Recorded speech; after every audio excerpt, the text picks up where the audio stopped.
So I have to caveat that black belt comment before I get started, and I think this is something that women do, and maybe I shouldn't. I'm a yellow belt, right? But I am working on my black belt. I did this because my son, he's 12 and a second degree black belt, says to me all the time, working on it means working on it. So you need to stop caveating with, you're just starting. You're going to get there because you can't quit. And I just think, oh God, I can't quit. It's true. But there's lessons that you can learn from your 12-year-olds. And so that's it. I am so sore though, I can't really lift my arms. So, so I'm kind of moving a little stiff, you'll know why. So I'm really happy to be here today. And one of the things that, it's great to be able to get together in a group this size with other people who are going through the same experiences. And what I'm hoping today is have, both give a sort of presentation, but also a dialogue about that experience of when you know you're confronting a big problem, and those big problems sometimes seem unapproachable, but more often than unapproachable, they seem undiscussable. Right? And those are the ones that, in my experience, are the ones that you really need to lean into, and it can be hard. I've practiced a lot. I've not done it well sometimes. I've gotten much better at it. And somehow through getting much better at it, I've developed this reputation as a turnaround person, right? And it's not really turning anything around, it's just having the discussion. So I think we want to talk about those before they become turnarounds, is how do you actually confront those challenges and work your way through them and lead a team through that. So let's just jump in. Does anyone know who this lovely lady is? They're a famous picture. So, she's Cassandra. So I thought it would be appropriate to bring a Greek heroine into this Bring Your Own Hero conference. So Cassandra, a little bit of like ancient Greek mythology here. She was the daughter of the last king of Troy, a guy named Priam. And she had the gift of prophecy from Apollo. And then she spurned Apollo in some love interest thing, and he cursed her with the gift of prophecy, but having nobody ever believe her. Right? And so she was quite good at predicting things. One of her most notable was she predicted the fiasco of the Trojan horse, of warning people not to accept that gift, and then bad things happened. This image is from her predicting the destruction of Pompeii. And so, I think what's happened with Cassandra is in literature, since she has become the archetype of the prophecy, the person who's always forewarning of some foreboding event, but not believed. And this archetype comes up over and over again, especially with women, as someone who can be, alarmist or hysterical. And really, she had this prophecy. And I think one of the things for me, I had a CEO in my first VP role in a public company. My performance review said, I actually have no idea what she's talking about half the time, but I've learned to believe that she's right. And so that made me sort of think about this Cassandra syndrome that I see a lot, where, I think a lot of us, and I'm seeing a bunch of nods around that gut feeling of we're going down the wrong path here. And it's challenging to go from that gut feeling to stopping what's going on in the organization and changing it. And doing that in a way that gets credibility and is not the sky is falling and is not alarmist, but helping people see that elephant in the room, I think is a big part of leading action that doesn't get a lot of attention because it's too easy just to keep, marching off that cliff. So if there's one thing that I hope we can walk away from today is sort of understanding that intuition can be both a blessing and a curse, but channeling it is a huge opportunity for success and a huge opportunity to lead your company in the right direction. So we'll talk about that. No, there's no silver bullets, but there's definitely some tips and tricks along the way. So I wanted to do some research around where does this elephant in the room thing come from? Nobody knows, but it's really old. It starts showing up in literature in like the 1400s. And basically it's from multiple cultures. It's in England, in the United States early. And I guess, elephants, they're big and they're easy to sit. But, it's really just this expression around something that people won't bring up. And so then the question becomes, well, why does that happen? Why does it happen in an organization where there's this looming giant beast, right? And people just don't talk about it. And it's any number of things. I think a lot of it is fear of change, that people would rather just go down the known path, even if it means failing, than take the risk of failing. They sometimes are not seeing that outcome, but it's there. Politics, not wanting to be the muckraker, not wanting to be the one to raise your hand. Job security is a big one. If we change, what will I do? What will my role be? Is one that comes up a lot. And frankly, a lot of it is just not seeing it. I think sometimes, like the Cassandra situation, you will think that everybody else must know this and nobody's talking about it. And sometimes all you need to do is just bring it up, right? Is that what might be obvious to you might not be obvious to other people. And, just having that courage just to start the conversation, I think sometimes goes a really, really long way. This comes in a lot of different species, right? So when does this happen? One of the things that seems to come up the most in my experience is just the cash cow, right? So you have an existing product line that is doing really well and is making the company a whole lot of money, but as expected with one product, eventually your growth rate is going to start declining. It has to, right? It's really difficult, if not impossible, for you to continue on the same growth trajectory. You might be growing your revenue really quickly, but the rate of growth ultimately is going to start to slow down. And that's something that sometimes people, you just keep pouring money into it, trying to pump up that growth rate to what it was before, because it's really hard to diversify. And diversifying sometimes means cannibalization, it means not knowing, it's splitting your business. So that's something that comes up a lot, where people just, there's not that conversation around, should we be doing something else? Should we be having a completely different product line? And that's a big change to execute in an organization. The other one is actually, it's a term that started showing up in like the 70s around escalation of commitment. And that's just a fancy business school way of saying throwing good money after bad. Right? Is that it's not working. Everybody knows it's not working. But you just keep investing in it because there's no other alternative. What else are you going to do? If you don't keep doing it, even if it's slowing down, even if ultimately the end is in sight, there isn't another opportunity that's right there in front of you. So often people just won't bring that up. It's really hard to be, in a conference room and be like, I think we're throwing good money after that. Right? There's one meeting that I get quoted on a lot, where I've learned, one of my lessons learned is tempering some of these statements. One time, you do realize that every dollar and every customer we continue to acquire in this business is a customer closer to us going out of business, right? That's not the right way to say these things, right? Not a good way to say it, however, a true statement, right? And so it's those things where it's both kind of learning, how do you deal with that, but also the reality of it.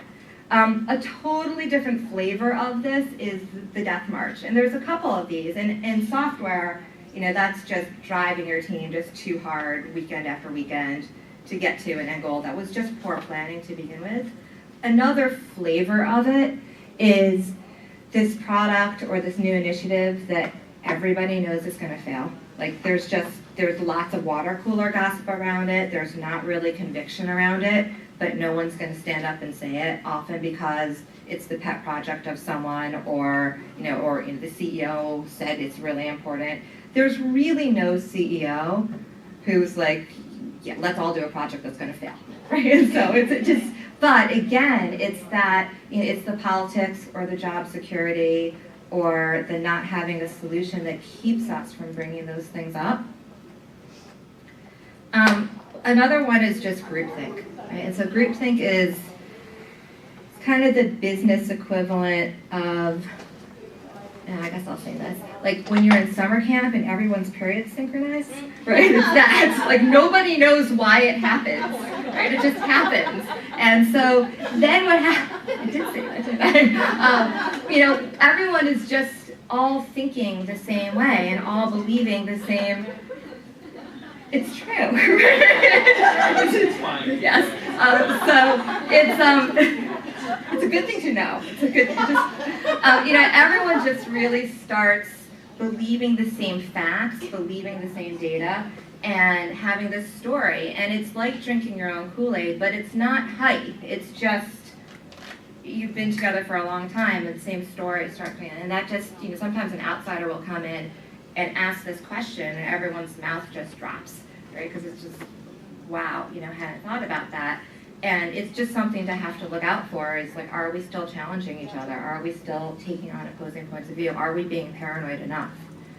And then the 90-90 rule is basically, it applies, it's really true in software, but it applies in all sorts of stuff, is that last 10% just takes 90% of the time. I do a similar thing with my team around the Post-it notes, around we focus on the 3 things that you need to get done. And the one thing that I continually emphasize to my team is that when we say done, I mean done. I don't mean sort of done. I mean, like, you're never working on it again. It's finished. And to really break things down into, you know, if that means done is write your first draft and send it out for review, or it's, you know, make these 10 phone calls, because that 90-90 rule crushes businesses. Like, everyone, you've got this launch date looming, and everyone's just going for it, and you know it's there, but you've got this elusive, giant 10% of your project left. Right? And so those are just some examples. Yeah, that's a great point. Like, when is it just, it's finished, instead of like, yeah, that sticky note's coming down, right? It's just, and so these are, you know, there's many other ones. I was just thinking about, like, well, what are the things that come up a lot? But it comes in all different flavors. But you kind of know when it's happening. You have that, you know, that feeling, that spidey sense of, you know, who's going to speak up about this. And sometimes it's the thing that you talk about when you go out for a beer after work, or sometimes you don't talk about it because you're, you know, you just go home and talk to your partner about it. Like, this is happening. But it's those things that can really sap the energy out of a team and out of an organization, and they create a tremendous amount of risk, because it's not easy to, you know, to get past an elephant. It is totally doable, but the sooner you can identify it, and the sooner you get teams aligned around not necessarily the answer, but the problem, the sooner you can start dealing with it. So, you know, I think I'm totally oversimplifying this. It's not a 3-step thing, right? But I think if we can think about sort of the 3 most important parts of this, the very first one is just trusting your gut. You know when something is wrong. Other people may not know, or you may have the experience where someone else knows and they come up to you and it's like, you know, I'm really worried about this. Listen, right? And try to have other people listen to you. This may sound contrary to that, the finding the right data points. Having that gut feel is a starting point, but it's not enough to turn an organization. You need to have your data, and you need to be able to tell a story with it. You know, I think a lot of, and I missed the sessions earlier today, unfortunately, but there was a session about being data-driven, and I think we have so much data that I question sometimes. I love data, like my background's in data. I'm a little OCD when it comes to data, but I think it's a question of, are you driving with the data, or is the data validating your hunches and your hypotheses? And so when you think about it's your gut, but then figuring out what to do after it. And then the third one is just being confident. And we'll talk more about that, but I think that's one of the hardest things to do when you don't know the answer. I think too many of us, myself included, will think you have to know the answer before you can be confident, rather than just moving forward with, this has to change. And there's a difference between those. You don't have to know in order to move. So we'll take each of these in a little bit more detail. The first is really about trusting your gut. All right, so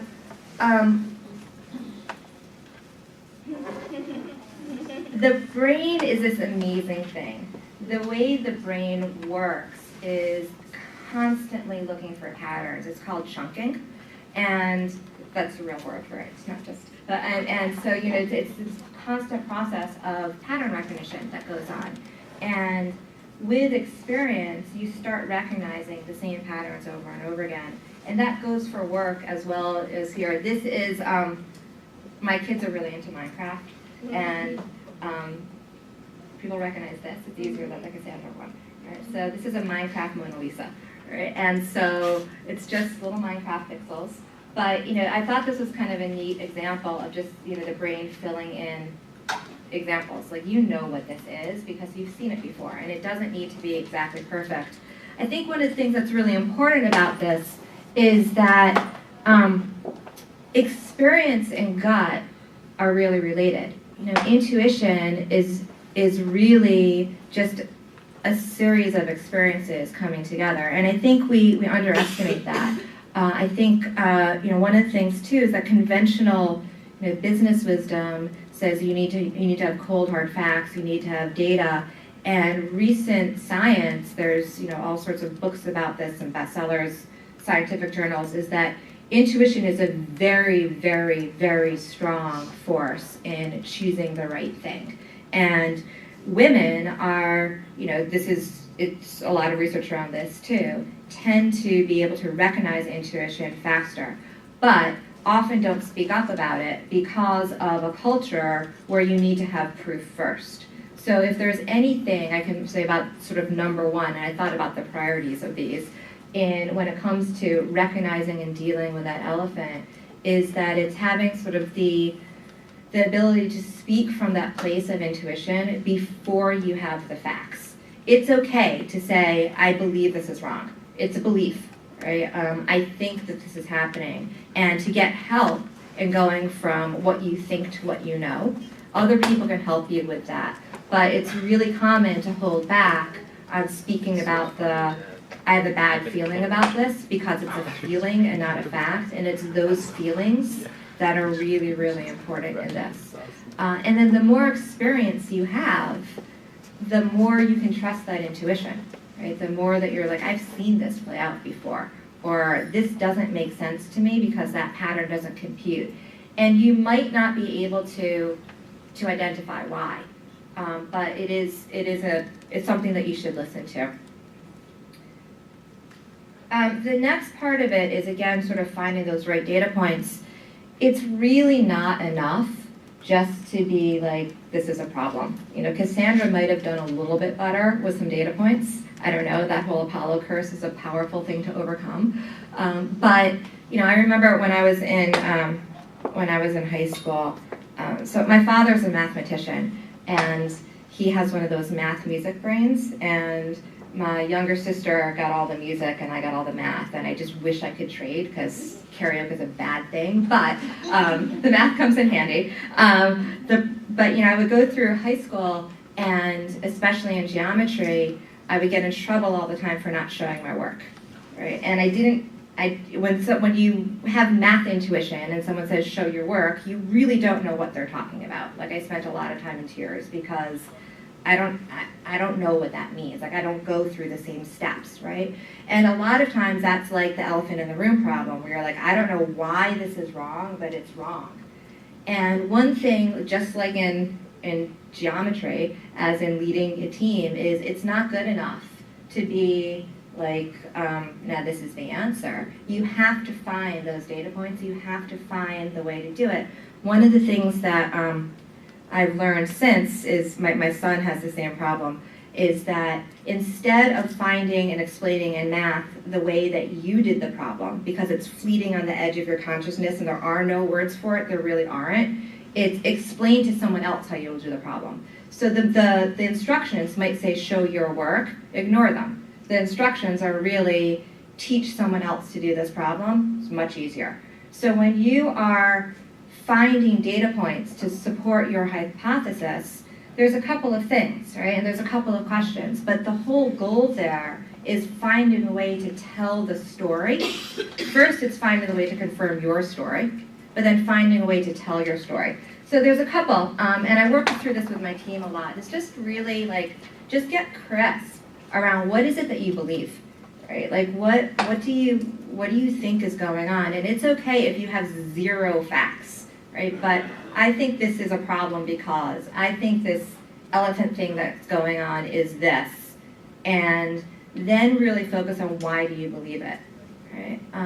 Then, once you have some idea of that why you believe it is just sort of naming that hunch, right? Like this and this don't make sense together, or it's not possible for us to have this many new customers, but this high a customer acquisition cost. Those two numbers don't make sense to me, and they don't show up next to each other very often, but they don't make sense.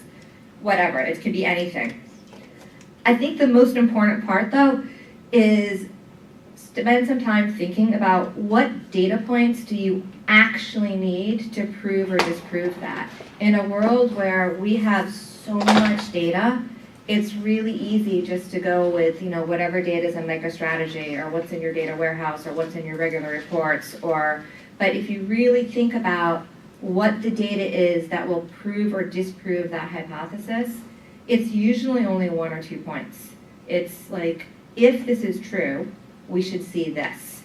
And odds are you're not already reporting on that. It's something else. But if you can get really succinct around that, it ends up being sort of that currency that drives your business. At Blurb, for example, we're tracking all the usual metrics of revenue and margin and your key just financial metrics. But the key thing for us was actually units. I had a bad feeling about something. Right? And the bad feeling was that spider sense thing. And it was like, okay, if that's true, we should see, if what we believe, how we're acting is true, we should see a rise in the number of books produced that follows this curve. And when we looked at it, we didn't follow that curve, we followed a different curve. Now, following the different curve opened up brand new business opportunities.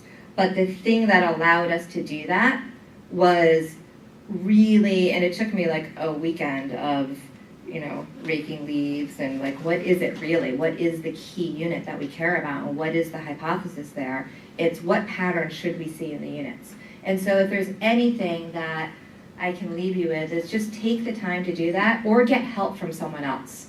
And sometimes it's a dialogue about what is the most precise measure of is what you believe true? And just importantly, that should not say hat, that should say what. What data would also prove you wrong? Because it's not about being right, it's just about figuring it out. And so, the other thing that you want to do is, what could I be missing? Is there something that, is there something else where if this other thing is true, this whole thing will blow to pieces. Sorry. Really good at taekwondo, you can tell. It's just blown to pieces, and just pay attention to that too, because it's there. Those metrics are there, and this is where you can spend some time hunting for it. But also, the key part of this is that this is the data that will help you tell the story. Everything else, there's so much. You can tell people facts till their eyes glaze over, and they're not going to see the elephant in the room. You have to tell the story. And that combination of gut plus those little data nuggets are the things that will help you tell the story. And once you can tell the story, you can get all sorts of other people on board with it and do it really quickly. And then the last point is really the confidence point. There's this article in, I think it was, let me just check in the Atlantic this past month called The Confidence Gap. It's a must-read article for everybody, but it's about the differences between women and men and how they express confidence, and more specifically, the threshold at which women feel confidence versus men, where women have a tendency to feel like they have to be 100% qualified for a job to take the job, versus on average it's 50% for men, or have to know all the facts before they're willing to move forward with the decision. This is a big, big deal. And the reason it's a big, big deal is that, and I think this is said really, really well in the article, is that confidence is not really about feeling good about yourself. It's not about self-esteem. Confidence is the ability to turn what you're thinking into action and to move forward in the face of uncertainty. And so it's that confidence that it's just necessary if you're going to move forward with elephant tackling. Because if you had certainty, if people knew the answer, it wouldn't be hard, right? And so to be able to combine, this is what I believe, this is why I believe it, these are the underlying facts, and to have that conviction and that courage to move forward with speaking up about it, even if you don't know what the outcome is, even if you don't know what the answer is the way that you tackle that. And with those three things together, that's really the point at which you can start affecting and leading change and have other people align around this, because it's not possible to tackle that elephant all by yourself. Like, it's just heavy, right? It's just not something that you can do. But if you can get other people on board, and you can do that with the listening to your gut, having the facts to support it, but most importantly, having that confidence to move forward, it is a very doable thing. And that's what, as leaders, we all really need to be focused on, is these challenges, they come up. And when we're talking about sort of I cannot agree more with the speakers before, like, it's all about execution, right? And on top of execution, you need to make sure you're executing on the right stuff. And it's all too easy to execute your way down a path without taking that step back and checking, is this still right? It was right, is it still right? Do we have new information? Did something change? Are we at a point where we need to branch out? And if you can couple that execution with this ability to, effectively question, hey, is there an elephant in here?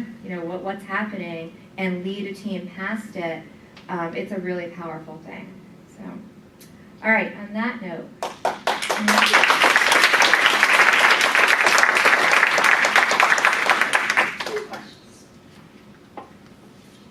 I want some more questions from people who haven't asked questions before. There you go.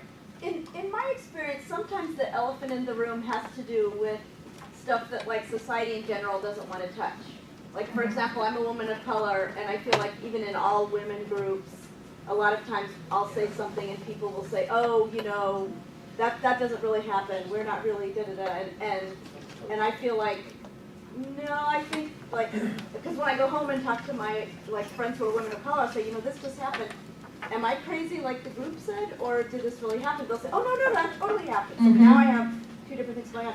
In your experience, how do those issues? So I think that's a really important point. Like, those elephants in the room are not just business strategy elephants. They can be organizational structure, they can be culture, and I think with all of them, that am I crazy is that Cassandra thing. Like, she ultimately went insane. Right? And so that's not a good feeling. And so when you're feeling that, that's exactly one of those things that you need to get help around. And sometimes, if it's kind of the same set of things where it's a problem, and if you bring it back to the business around, this is affecting us and here's why, it may, and you have those data points and you can bring those forward, it's really helpful if you can frame it around, we need to change because.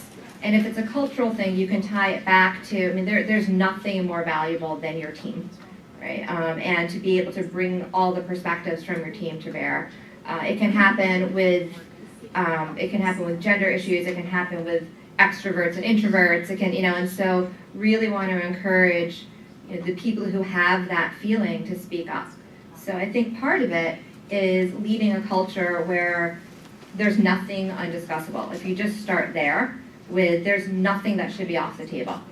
There's no taboo subjects. There's nothing that, as a team, we can't discuss. It makes it easier for other people to bring these up, and it also makes it easier for you to be listened to when you have that sense. Is there another? I have a question. I'm working with a group who are trying to do a campaign to raise awareness about a certain issue, and they asked me to volunteer some time at these weekly committee meetings that they have, and my expertise is social media marketing. That's why they brought me in, and they have very little experience with any kind of social media platforms. It's a group of attorneys, Not known for social media Yeah, activities. exactly. Not so. And so I've been working with them for about 6 weeks now. And what I thought is the strategy that they were thinking of using, I thought was going to fail, was not going to be a successful strategy. So when I was trying to explain why and everything, because there was such a lack of knowledge, I thought what I need to do first is sort of explain some of the different platforms and how they can be used and give some examples of how people have done successfully, blah, blah, blah. So I did that. But there's one older man who is definitely who gets turned to as being the decision maker, even though it's not, there's no goals presently. My tendency, and I've done this before, is that at this point I go, okay, I've shared my information, I've given you, and if you don't want to listen to it, I'm out of here. Like, I'm done, because I'm just volunteering, right? But that's not necessarily there's a point where where I can grow in. You know what I mean? I totally know what you mean. It's really easy, and especially if you are, it's easy, I mean, it's easy to do it both if you're consulting or if you're volunteering, or the thing that comes up a lot is, well, it's not my role, right? If you're internal, it's really common because it's exactly this. Like, how do you, especially in something where you're working cross-functionally, like it's something that you're coming at from an area of expertise, or you're seeing, just because you have the insight from however you have it, to do that. One of the things that, sort of a trick that I've started to use in that over the years that works is setting up, you just make it super objective. So it's really hard a lot of times to explain if nobody knows what you're talking about to begin with, right? And so you just keep trying to explain it, and then you get to that point where you're like, ouch, right? And that's just a really common, like, I'll try really hard, I'll keep trying, it's not working, I quit, right? And it's just this really common, like, work, stop working. And a way to overcome it is to, instead of trying to explain it, work on getting buy-in around what does success look like, and we'll do these things, and then we'll reevaluate. Because if we can all agree that this is, the bare minimum of success, and it can't be the top of success, because when it's top of success, then people will be like, oh, it's a little bit less, but that was a really strong metric, and it's a little bit less, and then you're stuck in the good enough place. Pick the bottom metric, right? So the least amount of success we can have in this is this. And if we don't hit that, let's all agree that we need a different strategy. That works well, because then you take all of the stuff off the table, and it puts you in a position where you can say, look, none of us know what's going to happen. I have concerns about this. These are why I have concerns. If we all want to move forward with this strategy, let's just identify when we agree as a team that we need plan B. And that helps, because if you do it in advance, it also takes all of the ego and all of the emotion out of it. You have to do it in advance, though. You have to sort of say, before we're halfway into this, let's just pick what that metric is. Because if you do it too far in, then what happens is people start changing the metric. So you just have to, do it, you have to get buy-in to that. And it's really easy to get buy-in to there because everybody believes it's going to be 10x that, right? And so that's a way of doing it. And then you can start, when you hit that, and you know you will, so do it quickly enough too, right? So fail fast. Then you can start explaining, well, here's why I think this happened, so let's just try these other things, rather than doing it before it happens. Because it's not a good feeling, right? It's not a good feeling to be all enthusiastic about it and then just suddenly not caring. But people will get on board if people don't like to fail. Right, and so they'll come around a lot more quickly if you can make that a safe thing to do too, and a team thing to do, and not you versus. That was a good question. Right, let's give Donna a hand for that.